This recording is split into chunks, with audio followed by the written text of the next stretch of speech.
Boa noite, vocês. Aqui é a professora Netinha, tá? De Química.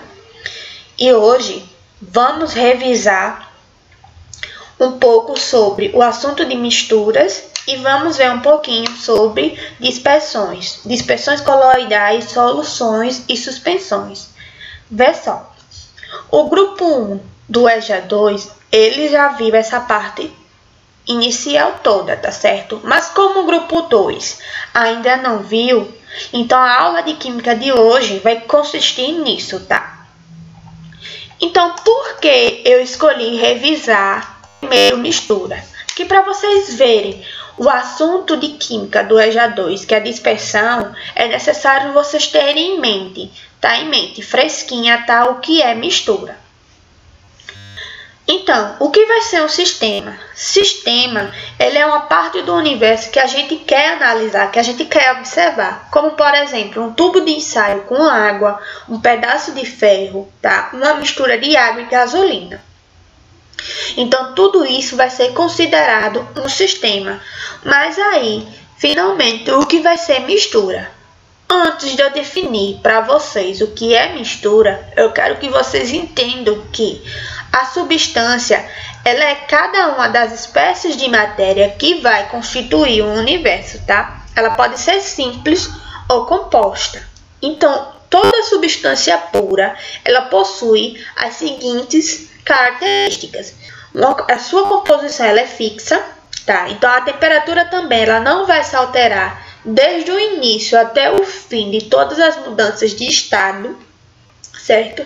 Então, com isso, eu digo a vocês que mistura é a união de duas ou mais substâncias puras.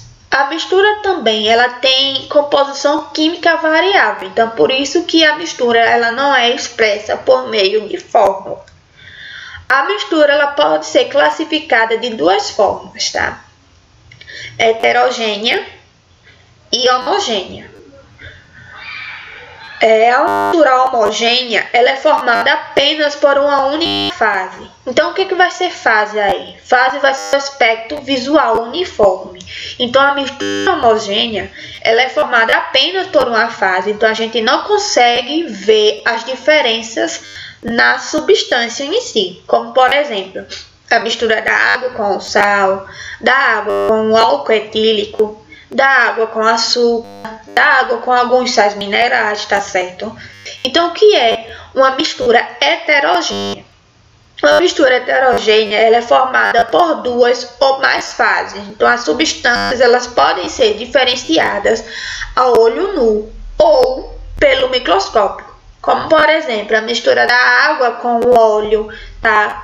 O granito, o enxofre, a mistura da água, areia e óleo. Tudo isso são misturas heterogêneas que possuem duas ou mais fases. Mas aí, quais são os componentes da mistura? Os componentes da mistura são soluto e solvente. O soluto é definido como a substância que vai ser dissolvida na mistura e eles geralmente aparecem em pequenas quantidades. O solvente é a substância que vai dissolver o soluto. Então, o solvente ele sempre vai aparecer em maior quantidade. Um exemplo disso é da mistura da água com o sal. A água vai ser o solvente, tá? E o sal vai ser o soluto, certo? Então, com isso, vamos dar início agora ao assunto de dispersões. Vê só, toda mistura ela é chamada, tá, de dispersão. Então, a definição de dispersão é a união de duas ou mais substâncias, tá certo? Vê só, toda dispersão ela é constituída pela fase dispersa, tá? Pelo disperso, que é a substância que vai se encontrar em menor quantidade, tá? E pela fase dispersante, que é a substância que vai se encontrar na maior quantidade. Então, disperso vai ser equivalente ao soluto, tá? E dispersante vai ser equivalente ao solvente, certo? Vai ter a mesma definição, porém, vamos conhecer como disperso em soluto, tá? E vamos conhecer dispersante em vez de solvente. Como as dispersões se referem às misturas em geral, mas nem todas as misturas elas apresentam um aspecto igual, tá certo? E uma maneira de a gente classificar as dispersões é por meio do tamanho das partículas dispersas, tá certo? Ou seja, do soluto.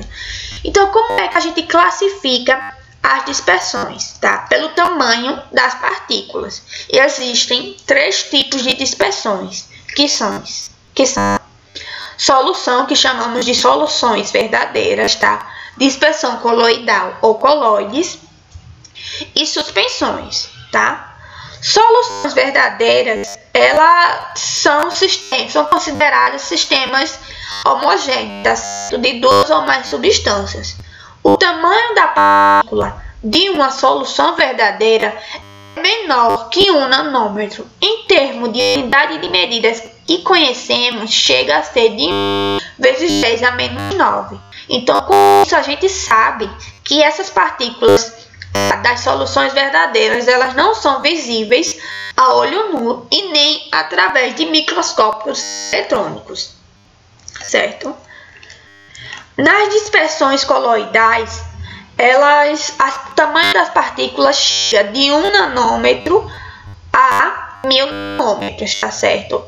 Essas partículas também não são visíveis a olho nu, tá? E são apenas observáveis, ou seja, são apenas visíveis com microscópio óptico ou eletrônico, tá certo? Como ela também pode se sedimentar através da ultracentrifugação ou da floculação, tá certo? Já nas suspensões, as partículas possuem um tamanho superior a 1000 nanômetros. Então, essas partículas são visíveis a olho nu, tá? Se sedimentam por ação da gravidade e, além de ser observável, além de ser visível a olho nu, a gente também consegue observá-la com microscópio óptico. Um exemplo de uma dispersão do tipo de suspensões é a mistura da água com barro, tá? Após a gente fazer essa mistura, deixar um tempo, tá? A gente vai começar a ver o barro a se sedimentar. Então, com isso, a gente já vê o tamanho das partículas, tá certo?